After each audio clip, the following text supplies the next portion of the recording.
আসসালামু আলাইকুম বন্ধুরা, দেখতেই পাচ্ছেন আমি আজ রান্না করব ছোলার ডাল ডিম দিয়ে রান্না করব। বাড়িতে কিছু না থাকার কারণে ছোলার ডাল চোখে পড়লো, আর ডিম তো ফ্রিজে ছিলই। তার জন্য আমি ছোলার ডালটা ভিজিয়ে পানি ঝরিয়ে রেখেছিলাম আর ডিম দুটো ভেজে নিয়েছিলাম। তো এবার আমি কুকারে ব্যবহার করব, কারণ কুকারে ছোলার ডালটা ভালো করে সিজে যায়। তো পেঁয়াজ লাল করে তার মধ্যে আমি ছোলার ডালটা দিয়ে ভালো করে নাড়াচাড়া করে ভেজে নিলাম। এবার এর মধ্যে আমি নুন অ্যাড করলাম, নুন অ্যাড করে আদা রসুন অ্যাড করলাম, করে এইভাবে আমি ভালো করে একটা তেজপাতা দিয়ে কষিয়ে নেব। প্রায় 2-4 মিনিট এভাবে ভেজে নেব, কারণ ডালের একটা আলাদা গন্ধ থাকে না কাঁচা ডালের, সেই কারণে আমি এটাকে ভালো করে একটু কষে কষে ভেজে নেব। তারপরে এরকমভাবে জাস্ট ভেজে নিয়ে আদা রসুনের গন্ধটাও এর থেকে চলে যাবে আর ডালের গন্ধটাও চলে যাবে।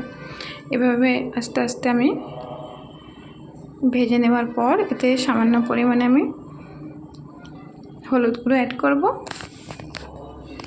আর যে যেরকম যতটা ঝাল খান সেই পরিমাণে ঝাল অ্যাড করবেন। এরকমভাবে ঝাল গুঁড়ো আর হলুদ গুঁড়ো অ্যাড করে আমি এটাকে আবার ভালো করে কষিয়ে নেব সামান্য পরিমাণে পানি দিয়ে। এই যে দেখতেই পাচ্ছেন আমি কীভাবে ভালো করে এটাকে কষিয়ে নিচ্ছি, মানে মশলাটাও ভাজা হয়ে যাচ্ছে, এর গ্যাসটাও চলে যাবে, কাঁচা মশলার যে গন্ধটা ওঠে সেটা থাকবে না।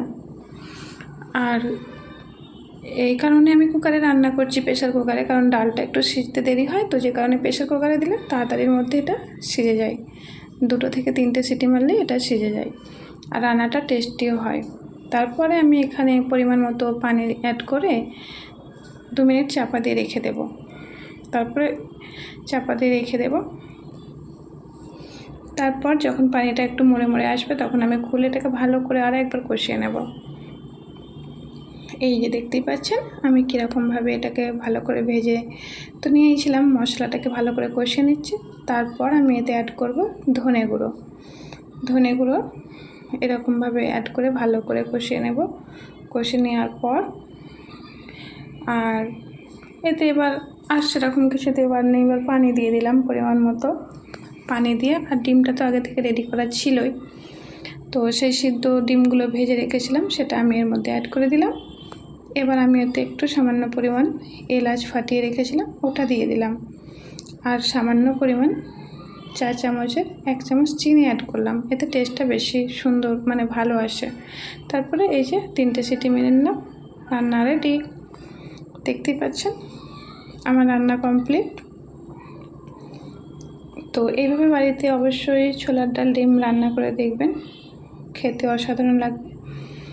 হাতের কাছে মাছ মাংস না থাকার কারণে যখন কিছু থাকবে না, এইভাবে ছোলার ডাল ডিমটা রান্না করে অবশ্যই ট্রাই করবেন।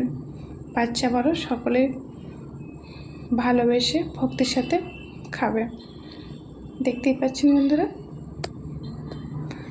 আল্লাহ হাফেজ।